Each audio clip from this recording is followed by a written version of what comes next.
Hey guys, listen, today we're talking about potentially a spicy topic. What do we do if we think somebody else is attractive when we're married? Is it wrong? Is it okay? What does that look like? Today we talk about it, we break it down, and we give some helpful tips on how to make sure it stays within the right boundaries. Take the risk of paralyzing my face. I didn't know that was a verb before, but now here it is. Milfing? Mm-hmm. Guess you just made it into one. That probably shouldn't make it into the cut. Why we're married? Want me to leave it in? Well, we got to define what the F in the acronym is. Forgive, duh. Mom, Come I'd like on. to forgive. Yeah, you're milfing. Mother, I'd like to forgive.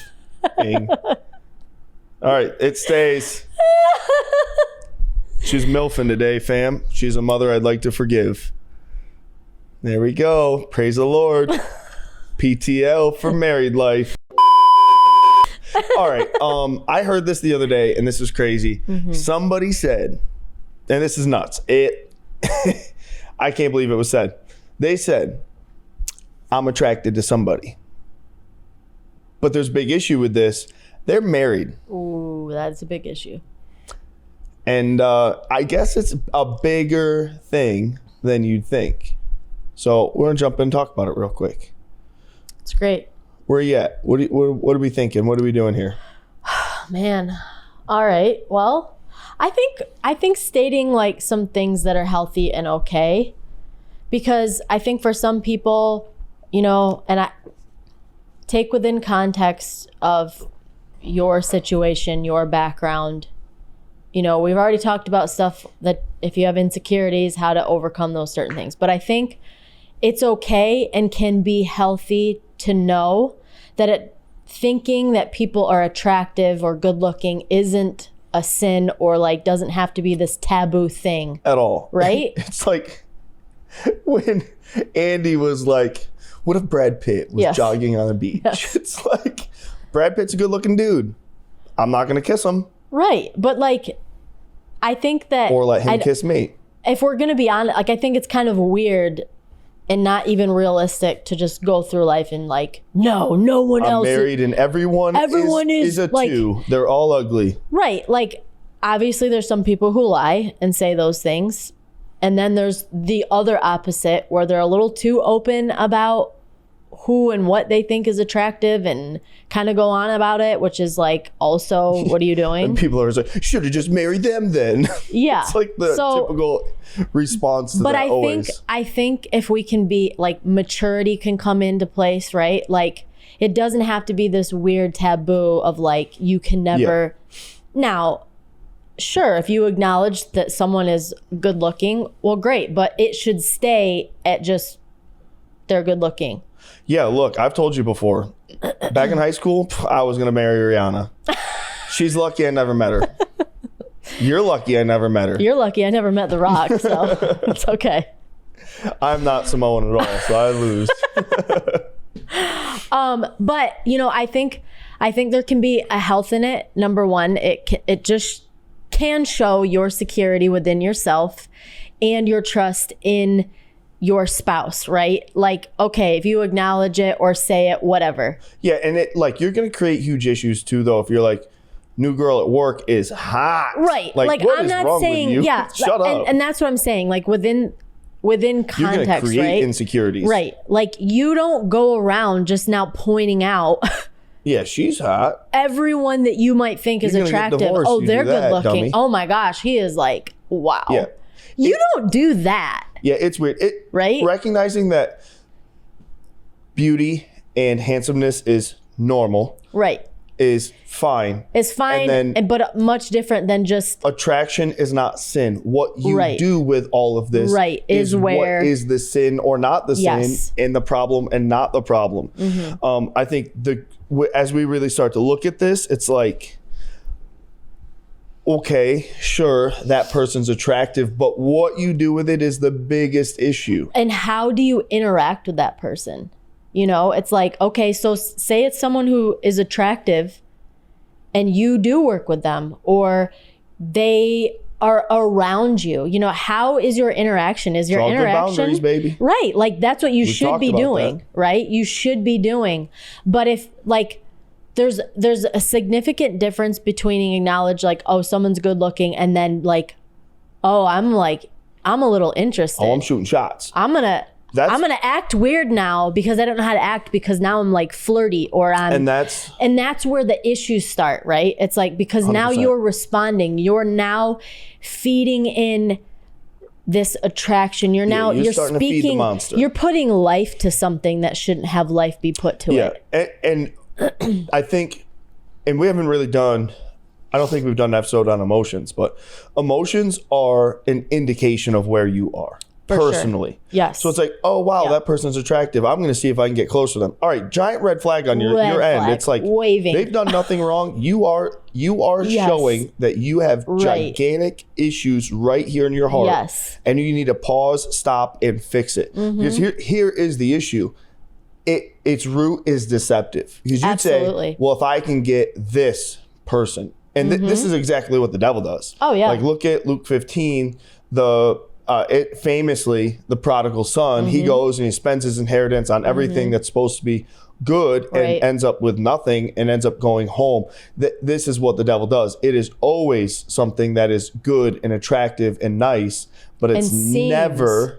It seems as if it could be better, but it's not. It's No. not better. No. And that's the whole thing. That's what the devil does. He'll Right. lure you in Yep. and then hit you over the head and tell you how stupid you are. Yeah. And Absolutely. that other person will never fulfill the giant red flag inside of your own heart.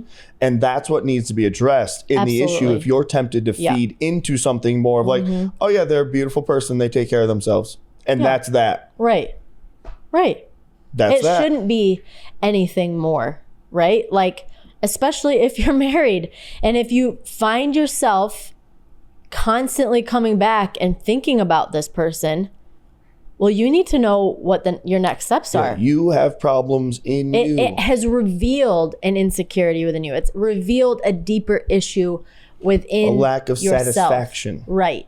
And so, you know, A person will never do that, by the way. If there's a lack Right. of fulfillment and satisfaction, you don't need another person to fill that. If you're like, Right. oh, my spouse isn't filling that, you need to find that in the Lord first. And then Absolutely. you can work through issues with your spouse.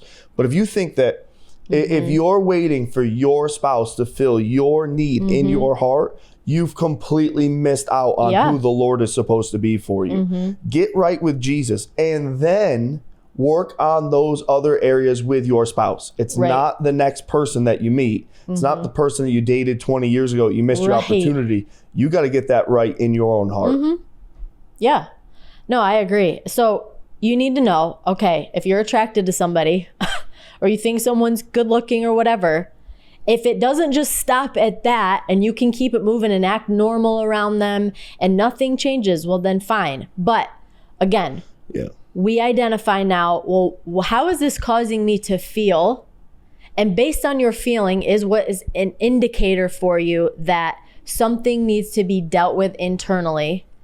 And you need to acknowledge it. You need to acknowledge it and not just try to brush it under the rug and think that it's going to go away.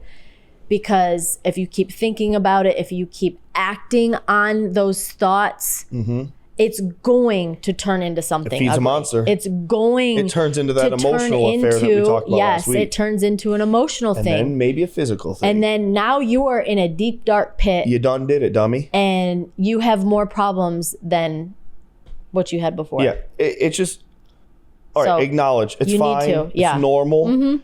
What's not normal is the consideration to sin from that and to entertain it. Right.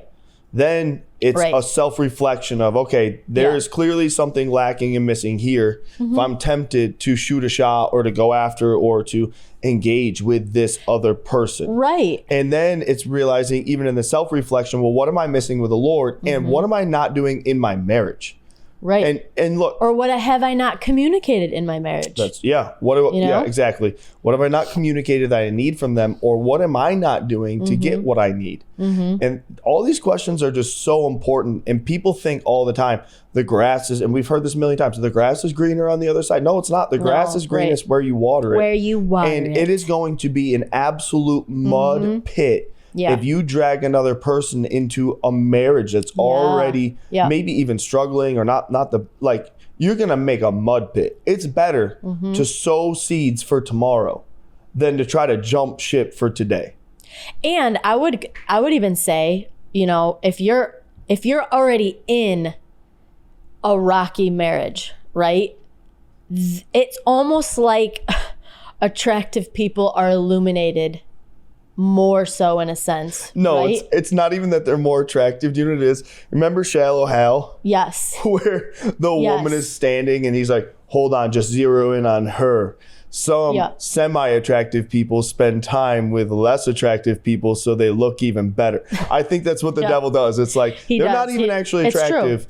You are just drunk on the moment and the situation. It's true. But you really need to be like super guarded, okay? It's like an old movie to reference. You can remember, or you can know and acknowledge, like, okay, maybe we can say, I know our marriage right now is kind of in a rocky place. We've had a lot of issues, but I can at least be aware to know I will not fall for the footholds or the traps that the enemy would try to put before me, and thinking and keeping my eyes looking around, right? Yep. It's like being constantly aware of, like, I won't allow myself to fall into that place. And by the way, lust is a sin still. Yes, it absolutely is. And people get this confused. If you look and like, wow, that's a beautiful person, that's not lust. If it's like, wow, look at that beautiful person, I would do X, Y, Z. Right. You've crossed the line. I wonder what that would be like. You've crossed the line. Whose horse is that? You've crossed the line. Yes. You've gone too far. You've messed up. On the wrong side.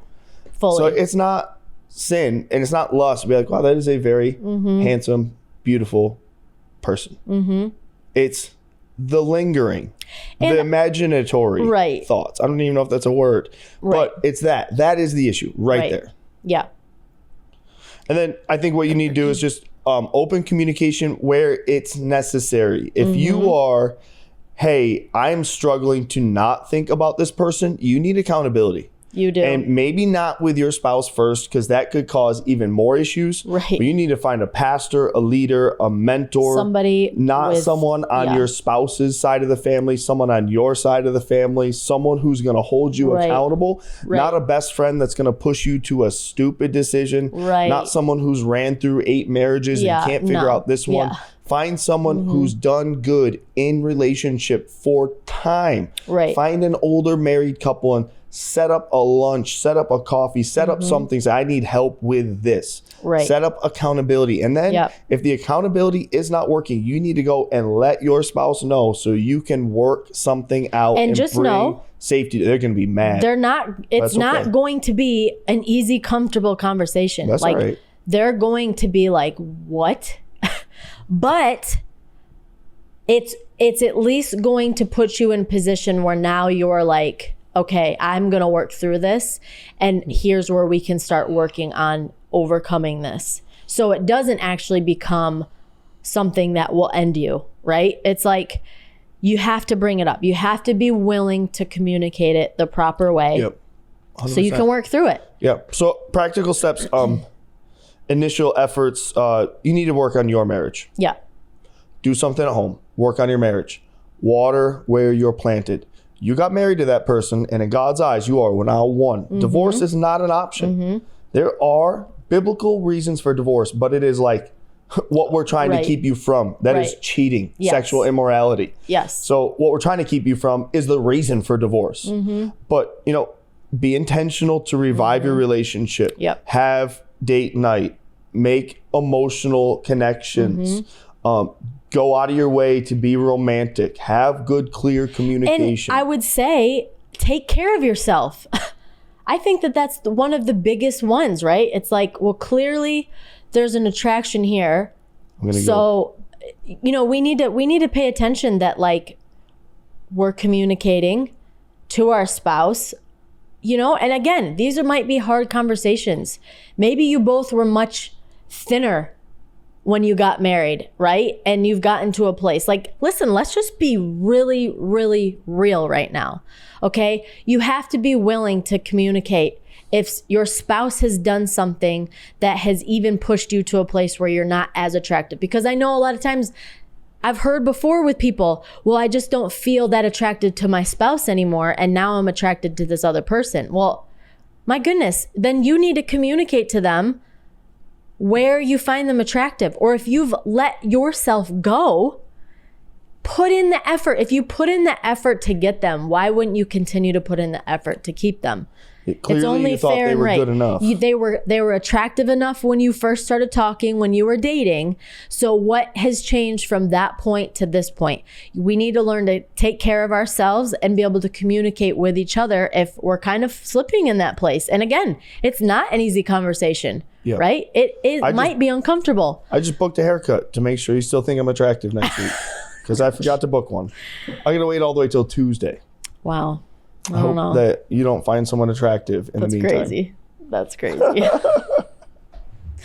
But honestly, I think, you know, we just need to be real about these things and know they're not fun and know they might not feel good. But my goodness, we can't even get mad at our spouse if they're not attracted to us and we've completely let all standards and everything go and we don't even try or put any effort in. RFK is coming to save us. Don't worry. You know what I'm saying? Like, let's just be honest on the things we can actually control. You can take care of yourself.